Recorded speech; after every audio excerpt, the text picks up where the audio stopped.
என்ன தெரிகிறது? அது ஒண்ணுமில்லடா. அட நாசமா போற எடுபட்ட வயலுகளா, சல்லி சல்லியா நொறுக்கிட்டீங்களடா.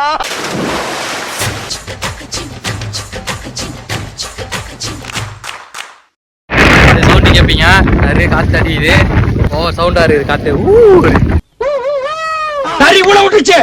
மழையில டெலிவரி அது ரிலையன்ஸ் பர்ச்சேசிங் அடிக்கிற புயல் பாருங்க மக்களே. வண்டியோட அடிச்சிட்டு போய் நம்புறேன் மக்களே. இந்த மழையில் கூட டெலிவரி மேனை சாவடிக்கிறானு பாரு ஆர்டர் போட்டு. ரோடு வாக்கிங் கேள்விப்பட்டிருக்கீங்க, வாட்டர் வாக்கிங், ரெயின் வாக்கிங் கேள்விப்பட்டிருக்கீங்களா? அடிக்கிற புயலில் இந்த வடக்கன்ஸ் பார்த்தீங்கன்னா ஜோடியாக போயிட்டுக்கிறானுங்க. என்ன நான் பண்ணுறானுங்க பாருங்க. அப்படியே ஆப்போசிட்டில் பார்த்தீங்கன்னா பாரத் லா காலேஜ் பாருங்கள் தத்தளிக்குதுங்க. லா காலேஜ் பாய்ஸ் கேர்ள்ஸ் நாளைக்கு லீவிடா உங்களுக்கு. அடிக்கிற புயலில் வண்டி எத்தனை எங்கே போவான்னு தெரில, படையப்பால் வர மாதிரி புசுக்கு புசுக்குன்னு போயிடறான்.